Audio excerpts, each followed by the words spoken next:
All right, guys, we are here with Miss Christine Crews Ketchem. I'm going to leave it like that, but Miss Christine Ketchem, and she is number 2 out of 8 children of LD and Gardis Crews, and we are going to be interviewing her today and talking about the life and times down on the farm in the greater Gritney community. So with that, Aunt Christine, Yes. What, as you know it, is your full name on your birth certificate? What is that full name? Sarah Christine Crews. Sarah Christine Crews. Named after my mama's mama. Well, that's what my next question was. Sarah was my grandmother. We never knew her. She died before.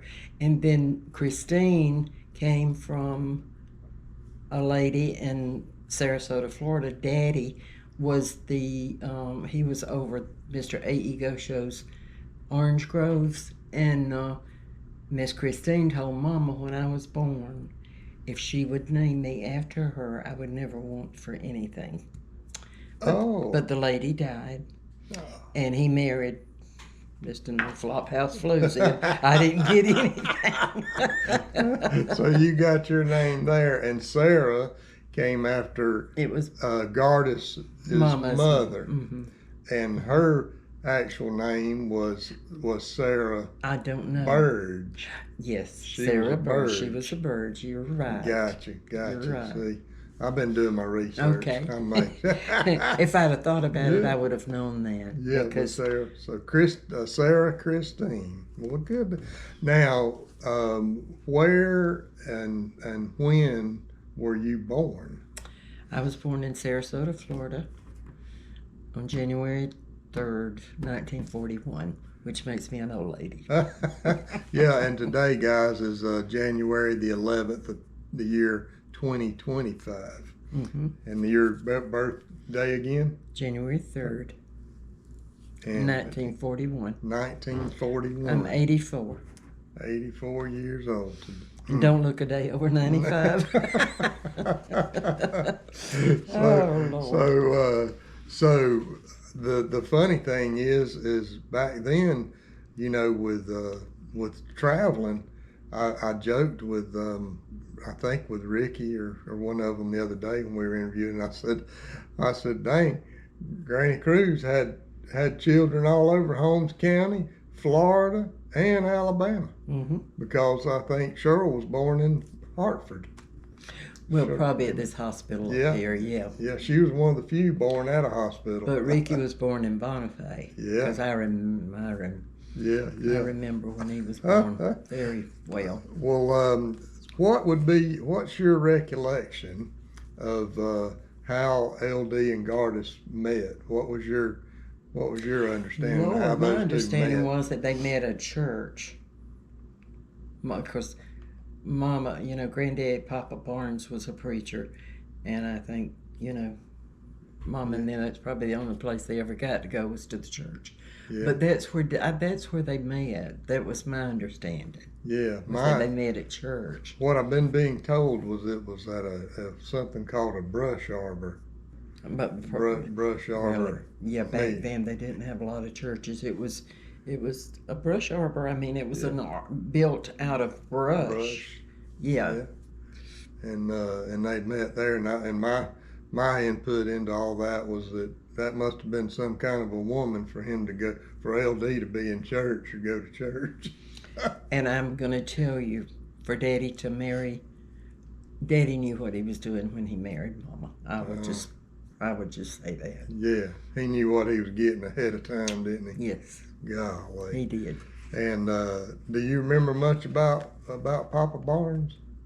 Lord, yes. And Uncle Elias. Oh, my Lord, do you remember him? He used to say, Chris, he'd get drunk. He'd say, Chris, I'll give you 50 cents if you'll roll me a cigarette.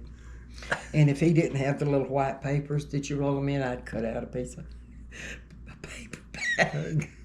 And I'd roll him, but he'd be drunk. He wouldn't know the difference. You get your And 50 he'd say, cents. thank you. I don't even remember. But he'd say, Chris, I give you 50 cents if you'll roll me a cigarette. That was Eli. That was Uncle We called him Uncle Liars. Liars. But I was telling you about Papa Barnes. about Melissa over here that bought our house.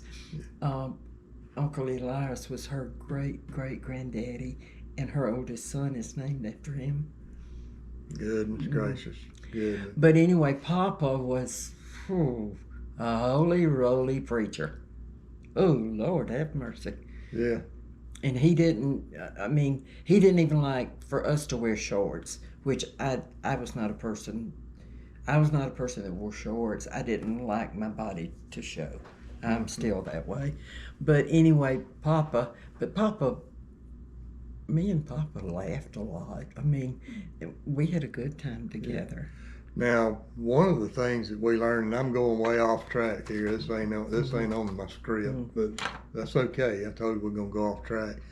But one thing I learned is he did a little time over in prison. He and his brother Joe, and I think Uncle Elias may have. I'm not sure about him, but I do know Joe killed a man, and Papa was an accessory to it. It was over a woman. Papa was an accessory, so Uncle Joe and Papa. I don't know if Uncle Elias spent time in prison, but I know Papa and Uncle Joe did. Yeah. Well, and it was over a darn woman. Well, I wouldn't doubt it, and it was. I was told it was somewhere over around Esto, Florida. I don't know. I don't know where it was, but. You were a little bit up in age, or you not even born? No, then? we were not born then. Okay. I don't even know if Mama was. I don't even know if Mama was married then. That's right. The story is that Big Mama, Gardis's mama, was pregnant with her when he went to prison. Okay, I don't. And the story that I heard was that Gardis never saw her daddy until he showed up 5 years later when he got out of prison. That she was 5 years old when he did his 5 years. I've never heard that. Yeah, I'm glad to. And the other part of it is that they were only going to serve. They were sentenced to 4 years over at Rayford, over around Live Oak, Florida, that big prison there. That they were sentenced to 4 years.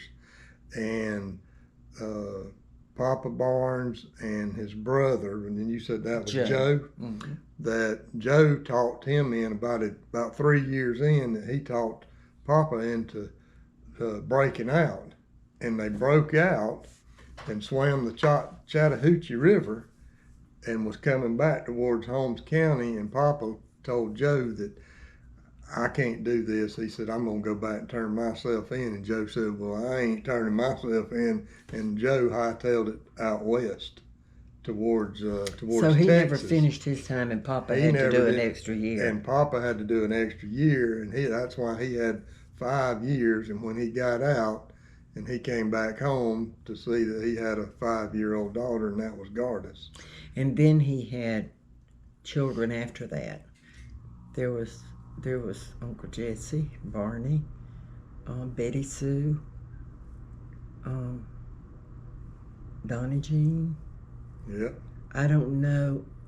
Yeah, ain't Arlevy, ain't Erie, ain't Estelle. My God. Yes.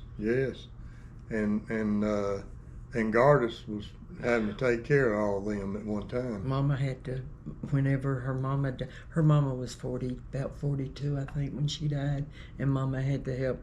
But Barney and Donnie didn't live with us as much as William did. But William, when we lived up on the Bob King place, William lived with us. Yeah, and it's like Mama, Lord, her life, all she done was take care of everybody else. Yeah. That's all she did. And she did a fine job of it. But of all of Gardis's brothers and sisters, there's one still alive today. 97. He will be. Randy told me yesterday. He said Daddy will be 98 in October, and he said I would love to bring him back up here just one more time. He said, but he is so afraid he's going to fall getting out to go to the bathroom. Yeah. You know, and yeah, William Barnes is his name, and we call him Barney. We call him Barney.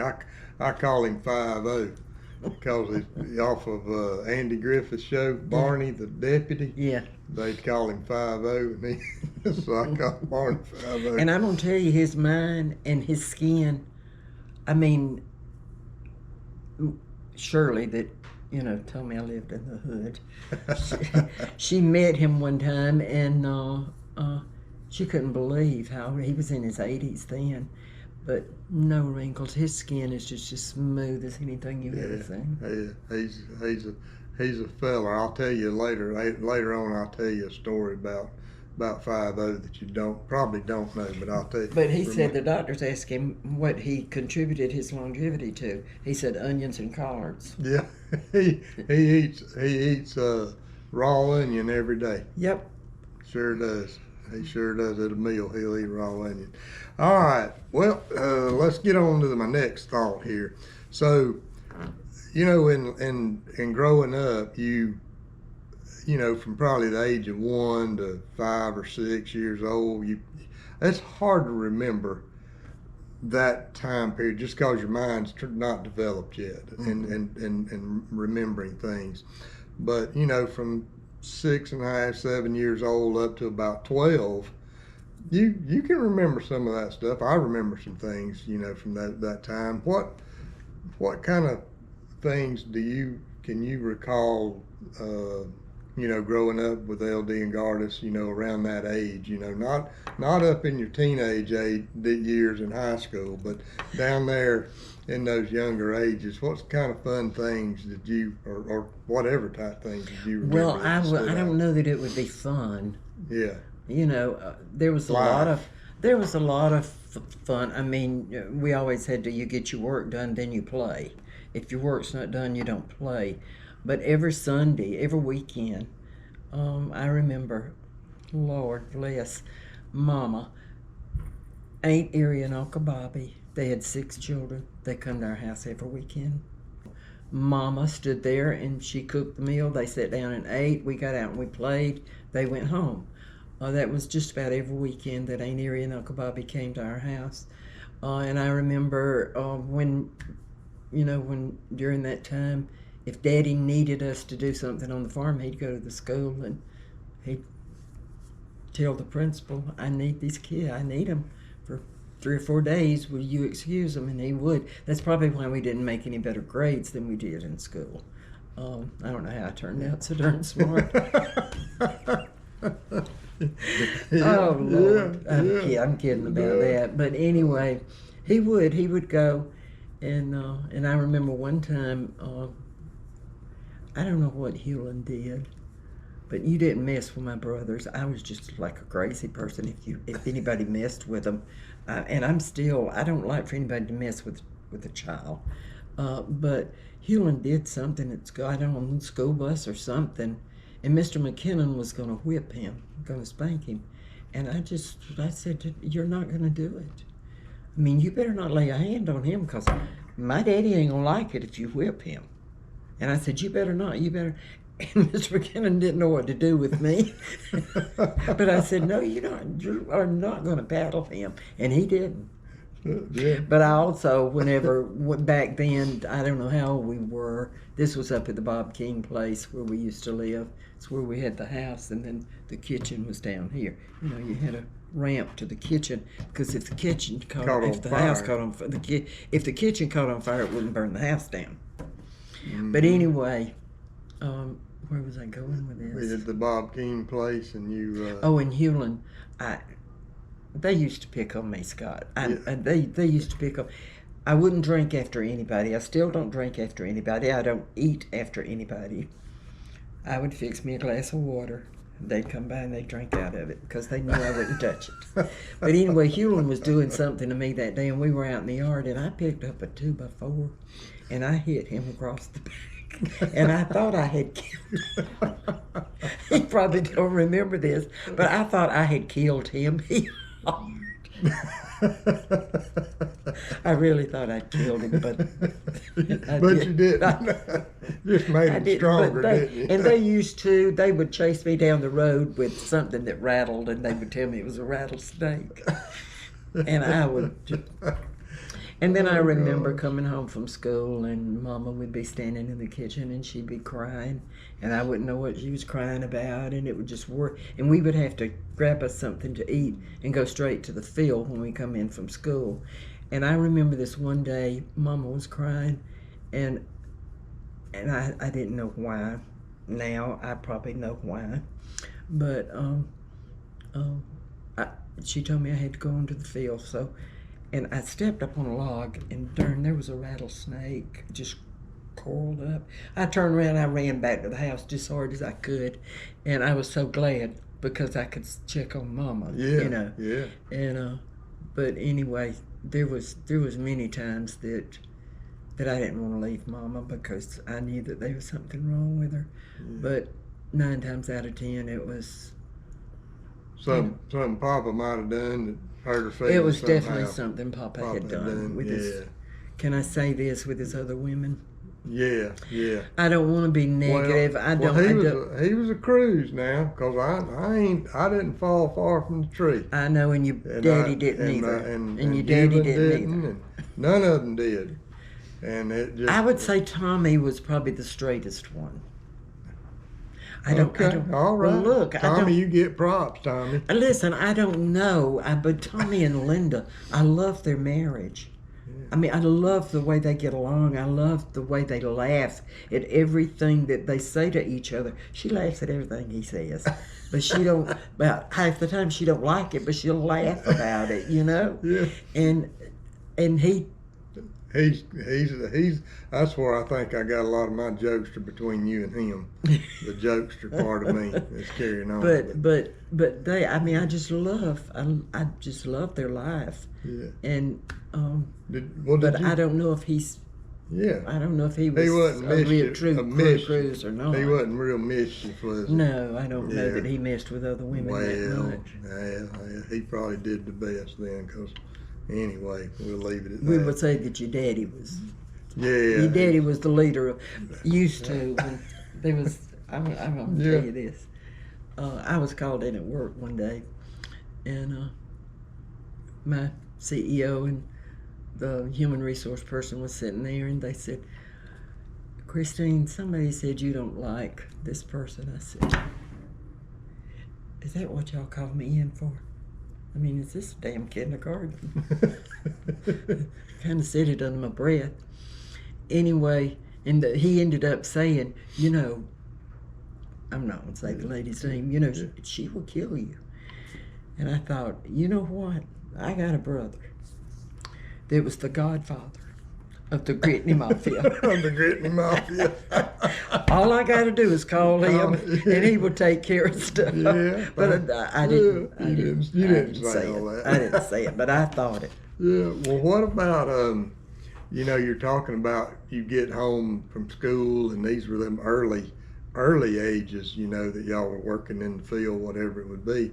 Did you ever have to pick up any roots or anything, stump? Clear new ground, my God, we'd be clear new ground now in January. Because we'd be just finished stripping cane that would eat you up, stripping cane. Have you ever stripped any cane? I didn't get to. But consider yourself lucky. Daddy would build a fire at the other end. It was so cold, and that cane would just cut you. But then, then we'd haul it. We'd cut it down, pile it up, haul it to the house, and Daddy made syrup. And Daddy made some of the best syrup anybody's ever eaten in their life. But that was money that we lived off of during the winter, and then when we finished with the cane, we'd clear new ground. And it was cold. It was so cold. Man. But in slinging watermelons, my God, I've slung so many watermelons from the ground to a semi truck. They wasn't. We worked like men. I mean, I worked harder than Francis did. Yeah. I heard that, Francis. But yeah, you didn't have any fat on you, did you? No, sir. No, sir. Didn't have any fat. Could eat anything you wanted to eat. But anyway, one day during this time, I don't know, Daddy had some cotton, and we come in from school and we had to go to the field. And of course, Frances, she toted the water to everybody, and she'd pick a little cotton in between. And and Daddy, he picked up my sack to weigh my cotton. He just threw it down. Said there ain't enough cotton in there to weigh. He pulled up a cotton stalk with them dry burrs in it, and he beat my ass in front of everybody. But Francis will tell you that he got her afterwards, but I don't remember him getting her afterwards. Yeah, well, so y'all were watermelons and cotton. I remember, I don't know where this came from, but I remember peanuts one time. You'd stack peanuts with a pitchfork back then. Yeah. You plow them up, and you take a pitchfork And get the dirt out of them a little bit. Shake them that dirt and out. throw them, and have a stack as high as this room, really. Yeah. But He didn't do much peanuts, from what I remember. Cotton, and watermelon, syrup, and corn. Lord, we pulled so much corn. The corn would dry. We'd get a cotton sack, and we'd go to the field and pull the corn and put it in a cotton sack. Now you take that cotton sack and throw it over your head and shoulder, and then just sit there and just put it in that sack. You're going up there breaking that ear of corn off the stalk and throwing it in. Mm-hmm. I actually got to do that a couple of times. Oh, did you? Yeah. And then, we ground our corn and took it to the mill and had cornmeal made out of it. And then there was a rolling store that come by, and you could buy flour and sugar or trade it out. Now that brings up a whole nother.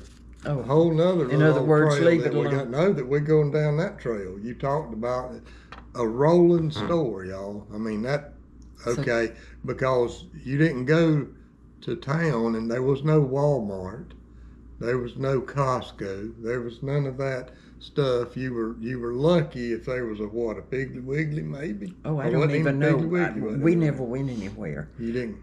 We never. I mean, when we had to. Scott, I went to school barefoot. In the wintertime we had shoes though. But Daddy and Mama would go to town, and I won't ever forget when they would buy our shoes. Well, I remember France always got the best. Francis, you got the best ones. But they had bought. It was a pair of shoes that looked like an old lady's pair of shoes, and with a wedge heel about that high. Well, that's the pair that I got. And I thought, Lord, please, I don't have to wear them shoes to school because people would just make fun of me.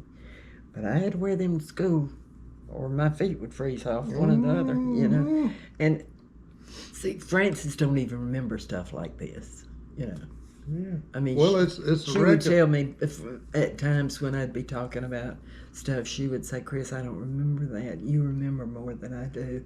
Well, it's because of the way I was treated. That's how come I remember it.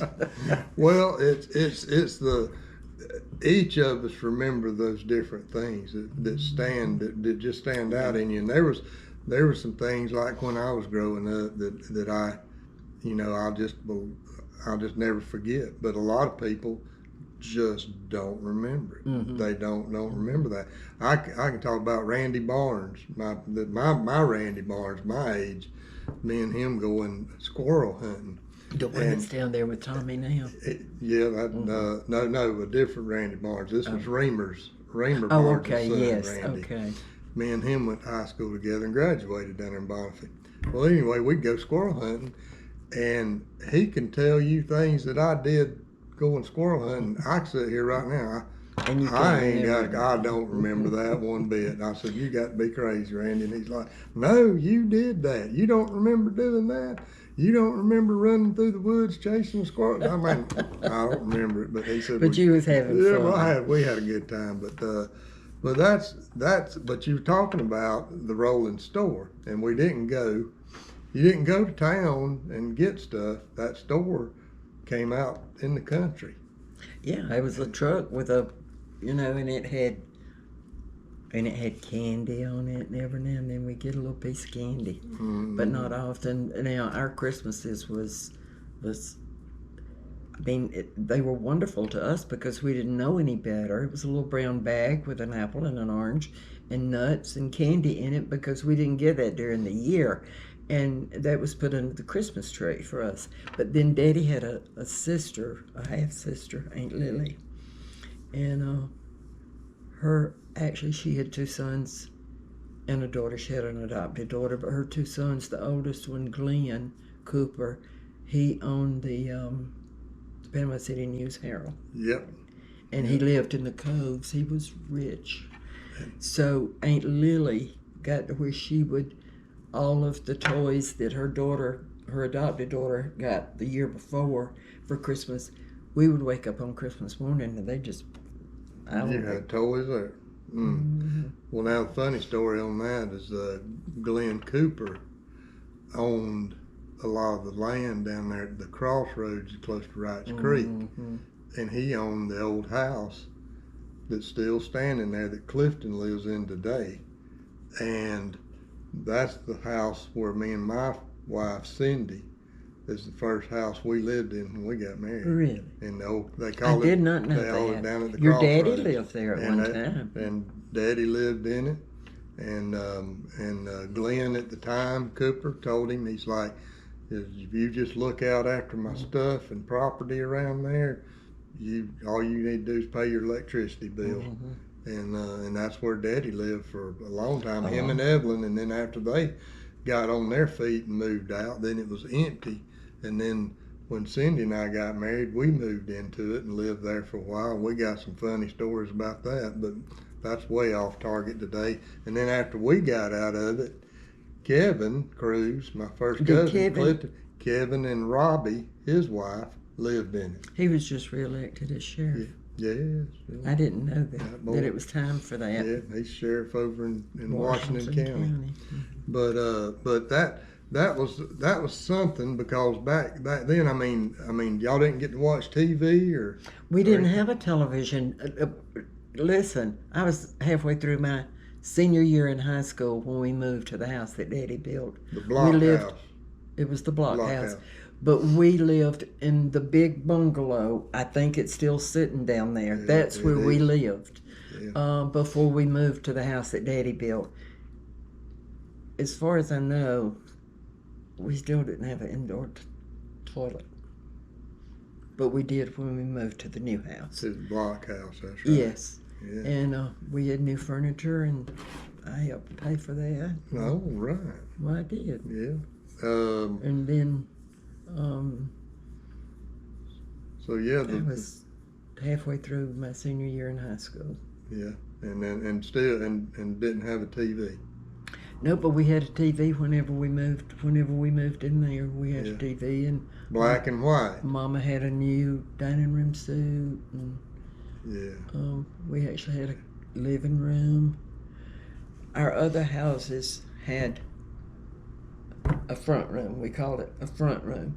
Mom and Daddy's bed was in the front room, but every one of them had a fireplace, Then we may have had one room with 3 beds in it, and everybody piled up in those beds, or we may have 2 rooms, where everybody piled up in, because the bungalow had the front room, it had the kitchen, it had a dining room here, and the kitchen and wood stove. Mama cooked on a wood stove. And then there was a room here and a room there. And we used to have to sleep with, the older children had to sleep with the younger children because, Mama kept having babies and she had to take care of them. But Clifton was the one that I slept with and got up with during the night. Of course, he was probably 3 or 4 years old. 3 or 4 years old. I don't know. Yeah. But And that thing didn't have carpet in it, did it? No. Them was the floors that we scrubbed with the scrub broom. Mm-hmm. And the yards we swept with a yard broom. But could you see the ground underneath you? Mm-hmm. With the wood floors? Yeah. Yeah, they didn't. You know, they might have met when it was built, but as it dried and everything or set, then you would have cracks in the floors. In the floor. And my God, it's a wonder snakes hadn't come in and eat us up, but none of that happened. One of your brothers told me the story. He was like, you know, when y'all sweeping and scrubbing them floors, that if there was any droppings of food or anything, that it'd fall through those cracks. And the chickens. He said the chickens, you'd see that the chickens would be under the house eating any droppings. And Scott, from the garden, when Daddy would plow up the potatoes, we'd spread them under the house. Yeah. You know. Like a cellar almost. And then sweet potatoes, we would pile them up and put dirt and straw on them. That's how we kept sweet potatoes. And then Daddy had a smokehouse where he would hang the meat and keep the meat. And I mean, we never went without food. Never ever went without food. We always had a roof over our head. We wore hand-me-down clothes most of the time, but that was okay. I still love hand-me-downs. But I mean, we didn't know. I mean, you know, I'm like this. I think poor is high-class poor. Yeah. We was poor. We were not poor, but we had 3 meals a day. Of course, we had to have 3 meals a day the way we worked. Yeah. You know, you had to eat. Man. Man. But my mama was one of the hardest workers I've ever seen, and I just don't think there was ever a better person out there than Mama. Well, we talked about this a little earlier off camera, but what was your recollection, or I'll get to it in a minute. Where did you actually go to school? I went to Bethlehem until, well... Hold up now. Isigora. That's where we actually went to start with, but I don't think we was actually old enough to be in the first grade or anything. I mean, Mavis Harris was actually our little teacher, and then we went to Bethlehem, and I can't remember if it's 8th grade or the 2nd semester of the 9th grade that Daddy took me and Francis. Why he did it, I don't know. I do not know why he did it, unless he thought it would be better for us. Well, I was told on that, just to give you what answer I have for that, is that he was friends with the superintendent of schools, and I don't know if it was around that time. I don't remember if it was when he was thinking about running for county commissioner or not, but he was driving the bus, and that the superintendent said, you know, you ought to move your kids over here to Bonifay, and I think it was about getting a better education is what I believe it was. But yeah, it was somewhere. It was the end of the 8th grade or the 2nd semester of the 9th grade that he moved us to Bonifay. We were scared to death. Go to a brand new place. But Daddy always, and then that's where I graduated, was from Holmes County High School. So you graduated at Holmes County High School. Mm-hmm. I graduated there. I know you did. Now, what year did you graduate high school? Lord, was it 58 or 59? Mm-hmm. I think it was 1959. Mm-hmm. I think.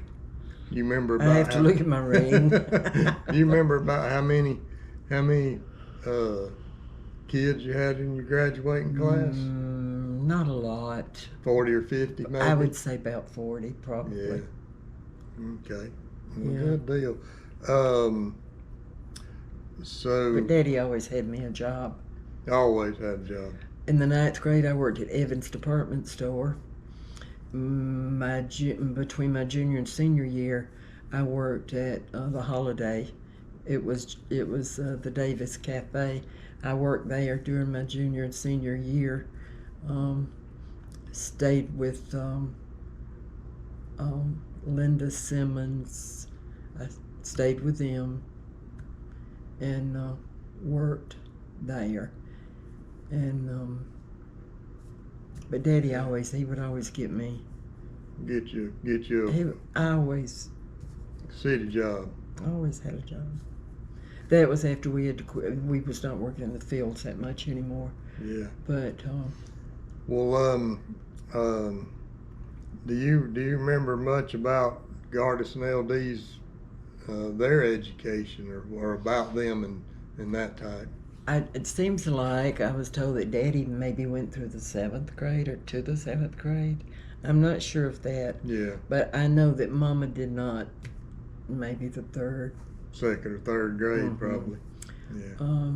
But you would not ever know because Mama had a way of never putting herself in a position that you had to question whether or not she had an education. I mean, really. And she could carry on a conversation with you, you know. I mean, I've got an education. In big words.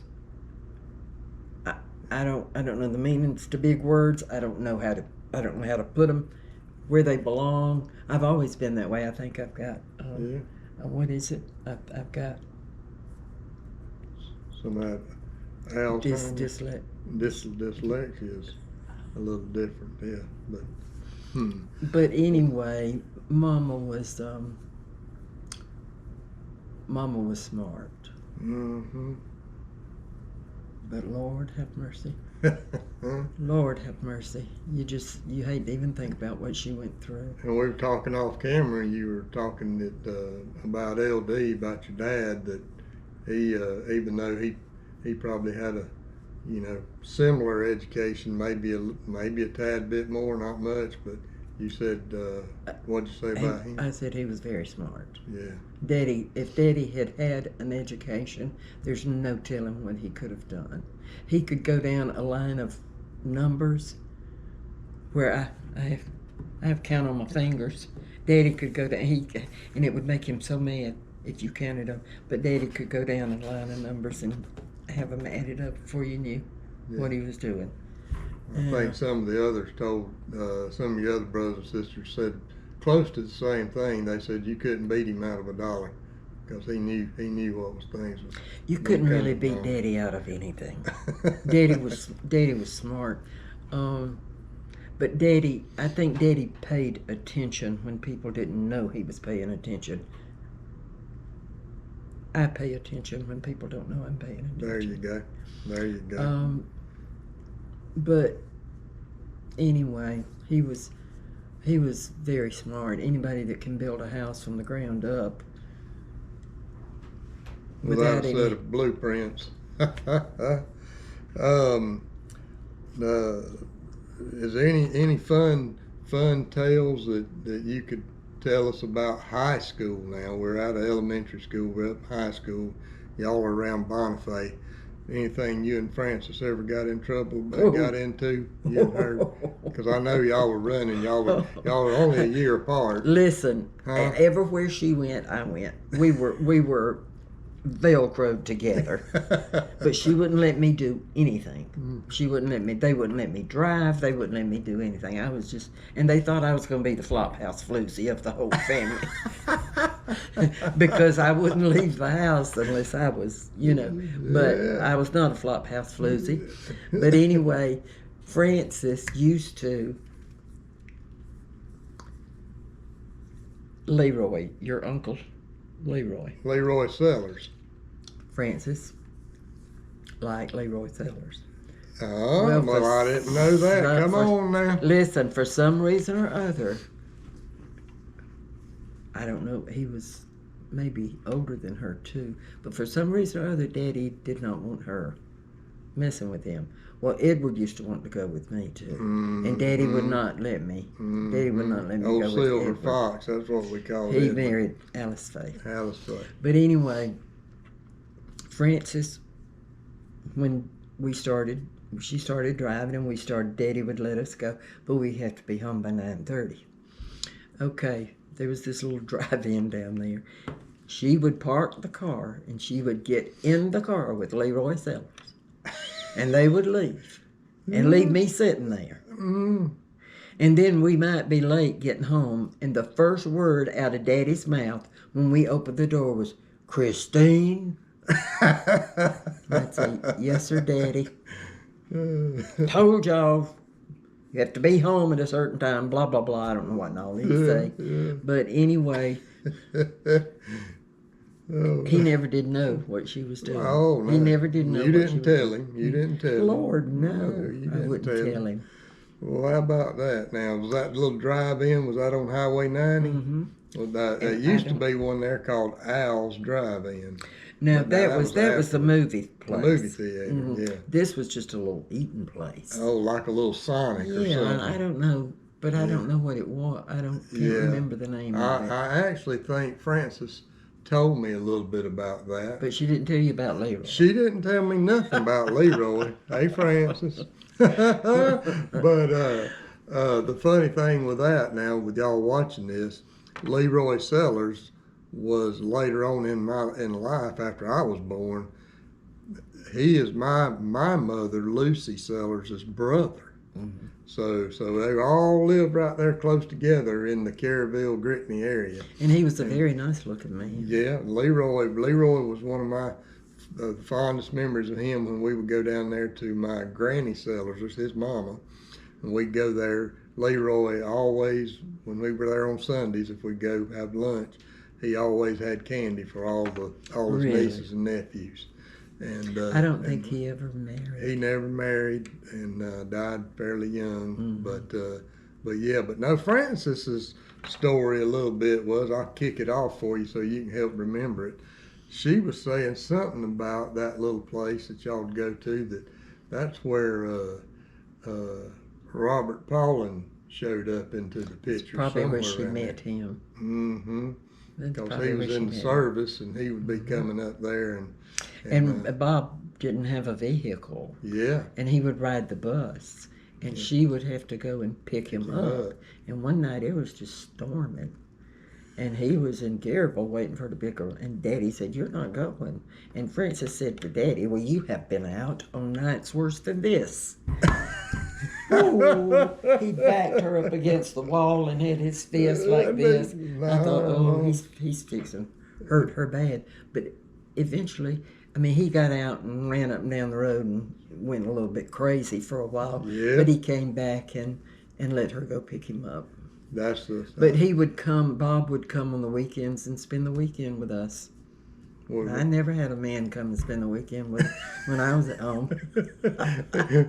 I was going to be the flop house Lucy. But he was in the service. He was an upstanding citizen. The first boy that I dated was in the Army. Yeah. Okay. But Daddy wouldn't let me date just some of the ordinary people that we grew up. And one day Frances was up here and I said, "Frances, why?" She said, "Chris, Daddy didn't think they were good enough for us." I said, "Explain good enough to me, Frances. Tell me what that means. Tell me what it means that person's not good enough for me, because I'm not better than anybody. Why did Daddy think that we was better than anybody?"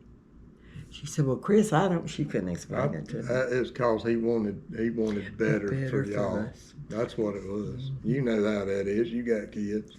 You want better for them. I just That's right. accepted whoever they chose. Well, you have what's that big word? Corroborated Frances's story of picking up Bob one night, because she told me that same story, and it was pretty much about the same. But she just looked at him and said, "You've been out on worse nights than this." And I wouldn't have said that to Daddy, even though there's been times that I told Mama I'd kill him. If he was my husband, I'd kill him. And Mama would say, "Chris, one thing I can say about Mama Scott, she never crossed Daddy." Yeah. She never crossed him. Whatever Daddy did, I don't know if it was okay with Mama. She would just say, "Chris, you can't say anything because it will make it worse. Like he really, he was around her, I guess. Well, and Daddy was, I don't know if you would call it mean. I don't know what it was. But Daddy was arrogant and overbearing. That's what he was. Yeah. Even with his children. Daddy was very overbearing and arrogant. And, I mean, it's like he had to prove. Like, I can do this and you can't do anything about it. His thing was, I'm free, I'm white, and I'm 21. And I would think, no, you're not free. And you're not 21. The only true part of that is you're white. So what makes you think, just because you're free, white, and 21, that you can do what you want to do, you know? But I've heard him tell Mama that, you know, but Mama would never say a word. I saw him really, really, really beat Clifton one night, so I thought he was going to kill him. Mama never opened her mouth, and I said to Mama, I would get a gun and I would kill him. She said, Chris, you can't say anything because it will make it worse on him. It will make it worse on the child, you know. But that night, Mama did say to him, she would just always say, LD Shug, you know, you've whipped him enough. And he came back in the house after he took him to the barn and he took him to the barn and left him in the barn, and it was dark. But he came back in the house and he said, I've told you not to ever open your mouth when I'm disciplining one of these children. And he went back to the barn and gave Clifton a nickel to tell him the truth. And Clifton told him the truth, and it was over with. Yeah. He threatened throwing him in the pond. He took him to the barn, but he knew he couldn't throw him in the pond. Clifton was like 6 years old, and it was because he asked the bus driver for 2 pennies. And the bus driver told Daddy. And it was always when we always sat down at the table to eat. I mean, we didn't eat all over the house. We come to the table, we said the blessing, we ate. But it was always, and I'm not going to say this, but it was always at the table when Daddy would start something like that, you know. And Clifton shared that story with us. Did he? Yeah, and he said he said it taught him a lesson. But he lied to Daddy. He said it taught him a lesson. He said, "Don't lie to LD." And he said, and don't lie to me. Yeah. Now you can do anything. I'm going to tell you a little story, and if you want to edit it. All right, so our battery went dead, and we had to take a break. So we're back now. Battery's recharged for a few minutes, and the camera cooled down. So, Christine, my next question for you was, do you remember about when you actually left home or left the farm down in Gritney, and how was all that? Well, I left when I got married. I was 21. Yeah. And got married to some fella. I got married to Joe Ketchem. Joe Ketchem. I met him at let me see, it was a little restaurant right out here. Gosh, I can't even think of the name of it now. Mm. But anyway, it was after a football game one night, and my friend Karen Armstrong introduced me to him, and she said, I hope you fall in love and marry him. Well, I did. And we were married 50 years. 50 years. Yeah, we were married July the 27th of 2012. We were married 50 years, and he died August 5th. Gotcha. Well, okay. I eventually got to him. Yeah. So how? What did y'all do after that, or what did you do after you got married? Did y'all move up to Hartford? Well, the first thing I did, I moved to Hartford, and the first thing I did was have a baby the first year. And then he went to work with the railroad in Griffin, Georgia, and we moved over there. And he was with the railroad a couple of years, and that was the biggest mistake we ever made, was leaving the railroad and moving back to Hartford. But anyway, he came back and helped his dad, and then he went to work at Fort Rooker. And Lord, I don't know what I was doing. I was doing. You was raising kids. I was probably. well.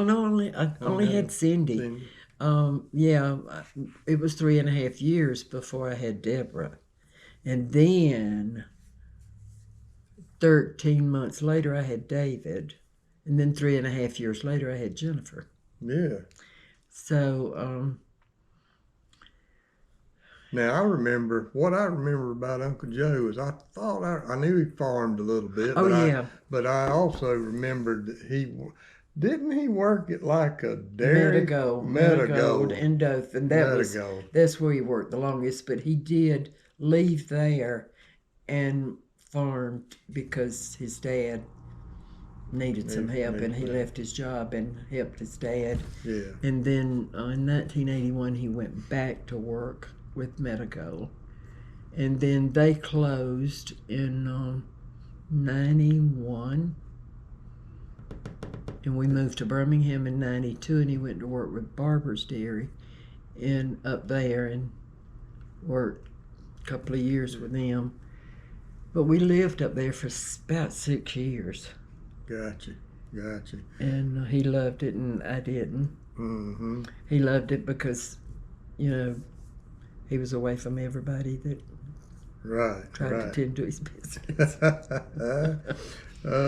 Well, how, growing up with parents like LD and Gardis and a tough farm life down there, did that help prepare you for your life? Yes, I talk about it all the time. The way I was raised, like, you get your work done and then you play. And where you work, where you work now, they have these little phones. Yeah. And they sit there and they play on the phones all day long. Yeah. While the place is paying them to do a job and they're playing on their phones. Yeah. I don't like that, but anyway, it's really none of my business. But I think the way I was raised made me what I am today. Yeah. I mean, there's a sense of integrity, honesty, the things that are instilled in you, whether it was not sparing the rod, I guess you'd call it. That's what the Bible says, don't spare the rod.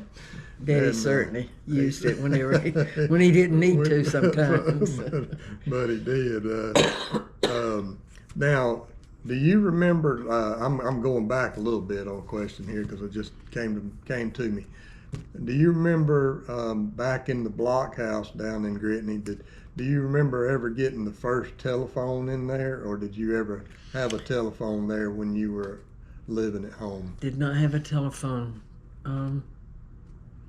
That came after I left because Joe and I broke up one time, and Daddy sent me off up to a friend's house and said, do not let her call him, but I called him anyway. But she had a phone, but we didn't, and he would be coming to see me, and he'd bog down on the dirt road, and Herman Majors would pull him out and charge him. But anyway, I think before we got married, I think the road was paved. I'm not sure. Yeah. Well, I can remember. I mean, I can even remember when I was a 7, 8 years old and living with Granny and Papa there at the block house. Mm-hmm. I can remember them having a telephone. And it was an old rotary dial telephone, and you'd stick your finger in there and push it around, and tick, tick, tick, tick, tick, tick, tick, tick, tick. Anyway, doing that, and I can remember that we were on a party line, and a party line was whenever your phone in your house was on the same line as your neighbor a half a mile down the road or a mile down the road or 2 miles down the road. And if you were on the phone on a phone call and they were going to use their phone to make a phone call and they picked up, they could hear everything. They were on the line with you and your conversation. Absolutely. And so they all got kind of smart, and they knew that if they ever heard something kind of just a tick like that on the phone, that somebody to shut your mouth. You better hush up what you're saying. Yeah. Because you're on a party line. I mean, that goes back. I mean, heck, that was like 1972, 73. Because I was born in 1968, and I can remember that party line at Granny and Granddaddy's house. And so the phone did it. The phone did. They got the phone after I left. Yeah. So that was something, because they definitely weren't anything like these phones we have today, and the things you can do with it.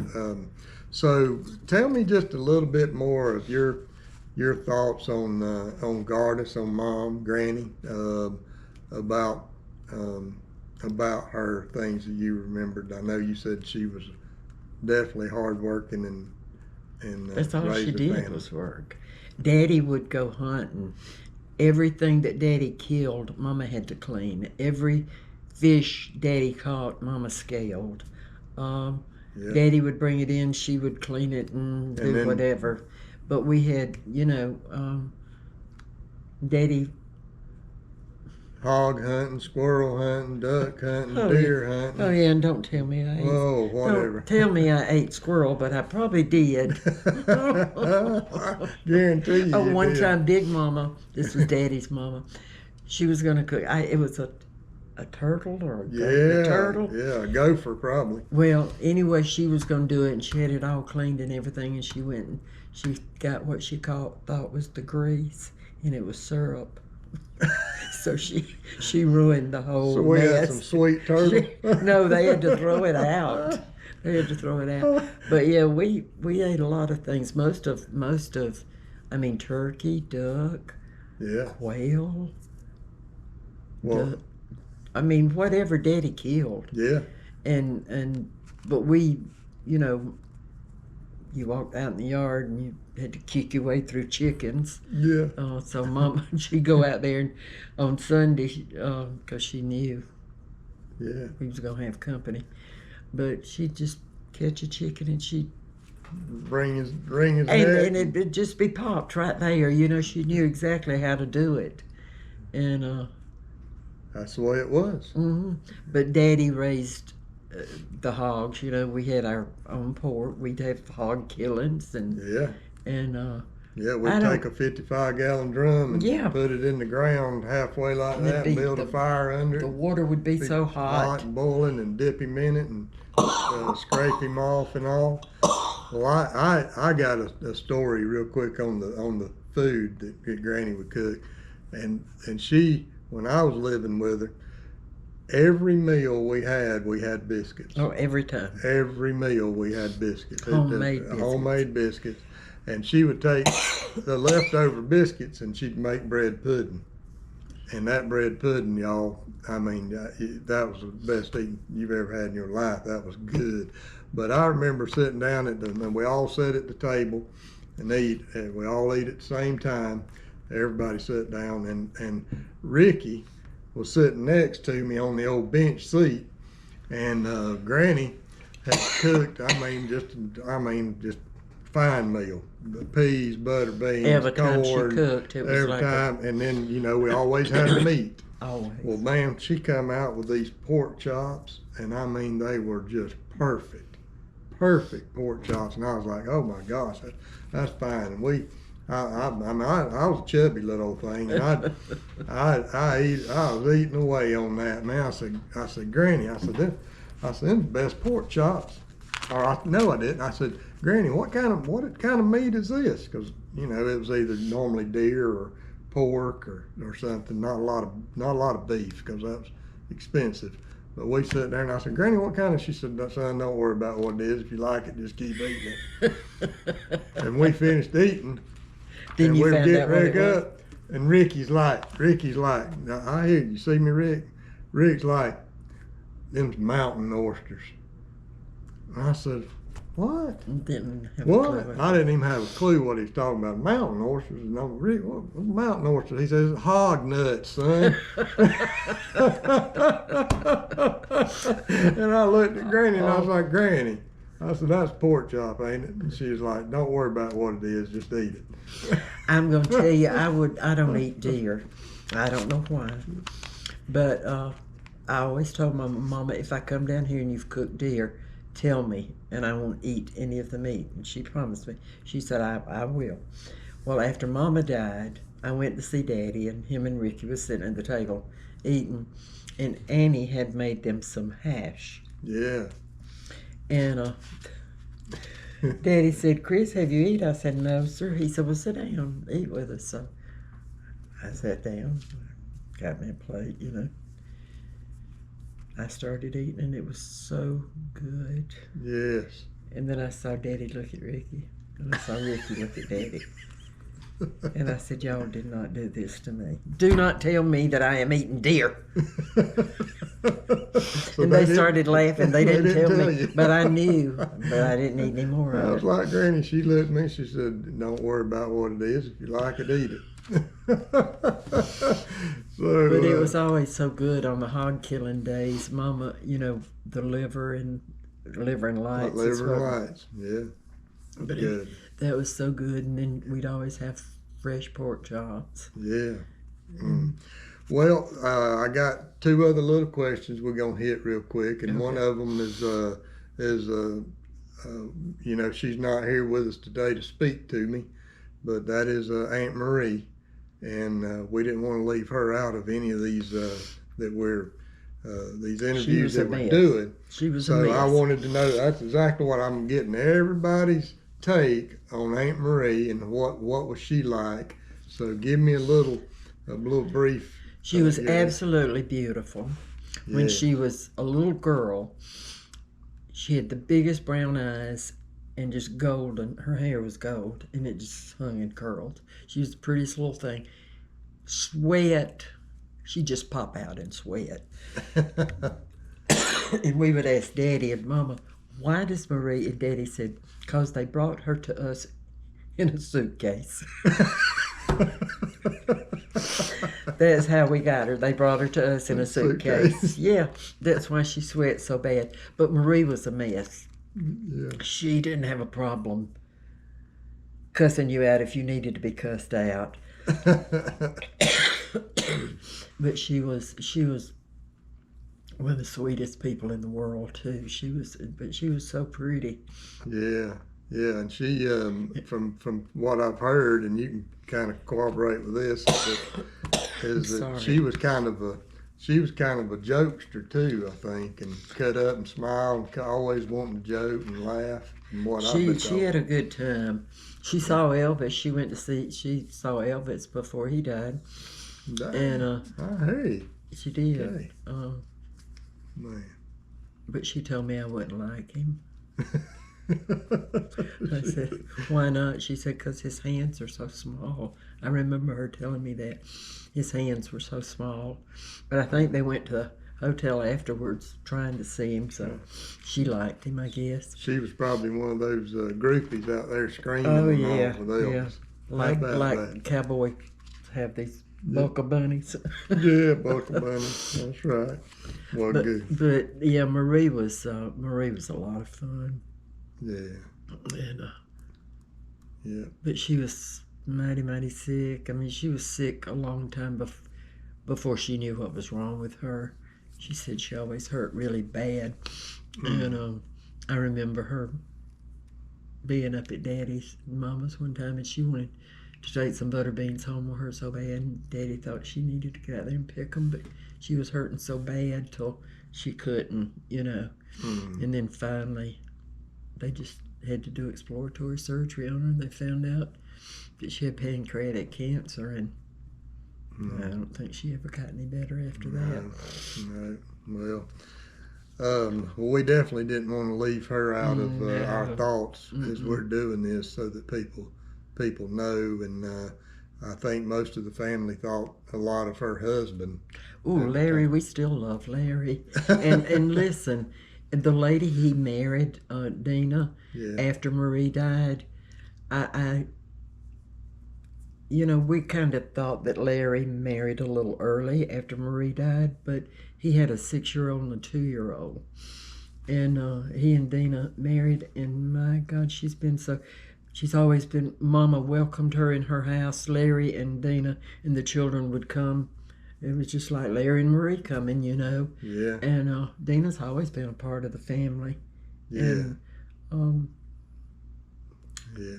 she had 2 children. Her son died. He had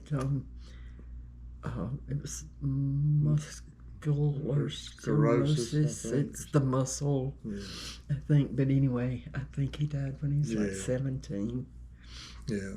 Yeah, that's what is a common theme across it, is that Larry and Dina were they're just part of the family. Part of the family.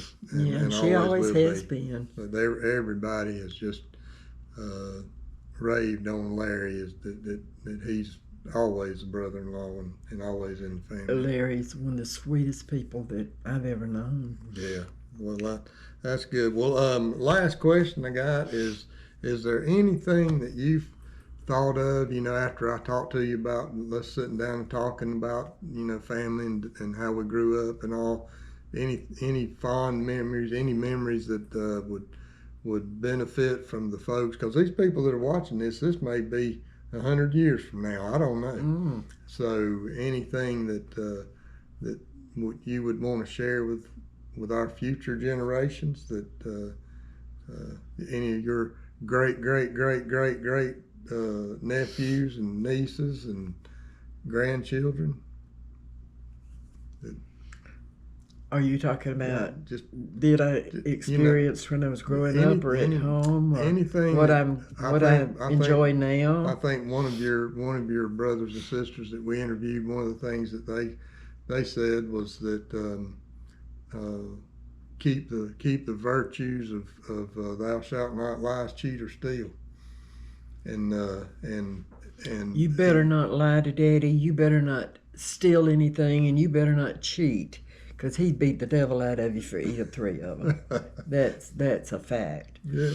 But now he could do all 3 of them and get by with it. No. But that stuff like that is things that were ingrained in all of us. That's the way that's. But I know for a fact that Daddy did not like lies, and I know that, and I don't like them either. But something like that is, would you like to pass any thoughts that you like to pass on to future generations about the Crews clan, I'll call us?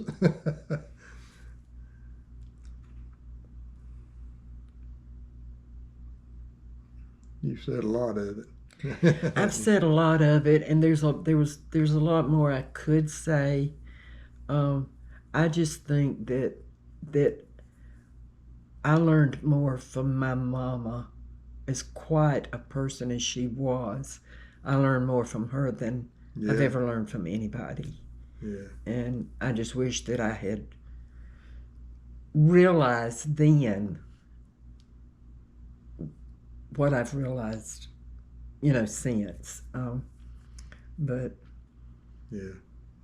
And the other thing that we learned is that she would drive the old gray goose, the old Chevrolet pickup, that old gray one that Papa had and they had, and she'd drive it to the pea patch or the garden, and she had an old guinea. I was going to tell you about that. Herman was his name, and you better not get between Mama and Herman, because he would jump on you, and he would go to the pea patch with her, and he would go ahead of her, and if a snake or anything, he would warn her, but you better not get between Mama and Herman, because he'd Herman would flog you, wouldn't he? Yes, he would. He would. He was a sport, and I just remember going to pea patch with her and Herman. I remember him, and she would just talk to him like he was a kid, and he'd talk back to her. He just in his little, it beat anything. Yeah, it beat anything I ever. Yeah. But Mama we used to have a Poland China hog. Goofy was his name, her name, or whatever. I don't know if it was a she or he. But that darn hog was that big. Like riding a horse. He would come to our back door, and we'd feed him from the back door when we lived at what I call the Bob King place. But his name was Goofy, and Mama talked to that hog just like she did a human being. I mean, she could make friends with animals like you wouldn't believe. Golly, yeah. But the thing that I was going to bring up, not about, but Herman has been a theme throughout this whole venture we've been doing. Yeah. But Gardis never had a driver's license. No, but she used to drive the little model. Daddy, we had a Model T or a Model A, and I can remember Mama driving that. And one day the ruts in the road. I mean, it was like sand. Dirt road. Yeah, it was Dirt like road. sand, and the ruts would get deep. And Mama jumped one of them things that went off out there, and I don't know if it was a Model A or a Model T. It was probably a Model A. And Lord, it scared her to death because she didn't know what Daddy was going to do. Yeah. That was one thing that there were several folks that never got a driver's license, but that was one thing that stood out to me. But we were talking about Glenn Cooper and his Cooper. boys. His boys used to come to the house, and they would stay maybe 2 or 3 days and hunt during the winter. Yeah. And they loved Mama's cooking better than anything. She always did tomato gravy and biscuits, and they loved it. But now how was LD and it was Irene Curry that he was his first wife. That was his first wife. But how were we kin to Pearl Glenn Harris? How were Papa's Miss Ida, Papa's second wife, Miss Ida. That was her son.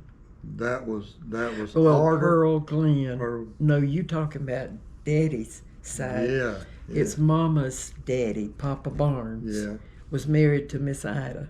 And Miss Ida had a son, Pearl Glenn Harris. That's right. Mm-hmm. Yeah. Now, Daddy was married to Irene Curry, and they had a daughter, Ann. Yeah. And then Irene got pneumonia when Ann was like 3 weeks old, and she died, and Big Mama raised her. No. Because Big Mama didn't think that Ann would know her behind from a hole in the ground. If Mama raised her, that's exactly what she said. Well, the story that I had gotten on that was that she had died giving birth to Ann.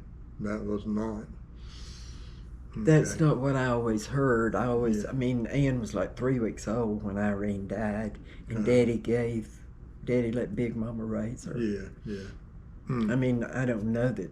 Maybe I didn't hear the right story. Yeah, that's what some of the others have said that they remember. But again, this is just trying to get a recollection of what happened, and I all we know is that she was young whenever Ann was very young whenever her mama passed away, and then Big Mama, which Big Mama's name was Maud, right? Maud Galding, I think, was her maiden name. And then Papa Crews, Lord have mercy. Oh, Lord have mercy.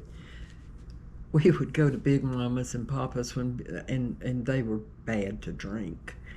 And they'd get out in the front yard and fight till everybody was just bloody as they could be. Maud too? No, not Maud. No. Big Mama. Big Mama. Big Mama had a ruptured stomach. Yeah. And yeah. She was a tough woman, huh? I remember Big Mama as being just very quiet. She never did much. She just mostly I remember her just sitting most of the time. She would come stay with us, and she would just sit. And that was But Daddy, that was LD's mother. Yeah, but Daddy loved her, and she loved Daddy. Yeah. But Daddy wouldn't. I mean, she didn't want Mama to raise Ann. Yeah. Yeah. So I don't know when she actually took Ann. Right. I don't know if Daddy and Ann lived with her after Irene died until he married Mama. Or, I mean, I don't know. I don't know exactly how old Ann was when Big Mama got her. Gotcha. If she took her when her Mama died, or if... Gotcha, right. Well, good deal. Well, I very thankful that we had a chance to sit down and talk and have some of this, for future folks to see and have answers, because you can only look at a genealogy chart and go back and looking and saying, well, yeah, LD Crews was my granddaddy and Gardis Crews was my grandma, and this is where it split off here. And you can look at it on paper, but whenever you're sitting here talking to somebody for future generations to be able to see how pretty they are, and see them, hear them talk, see their body reactions, and be part of it. It's just a big difference, because now you feel like you can, I kind of know that person that was my great aunt, down the line, and maybe people may not ever want to look at this. I don't know, but I'm just doing it because I think it's just important for the future generations to be able to see and touch us. Did you know that I have twin great-grands?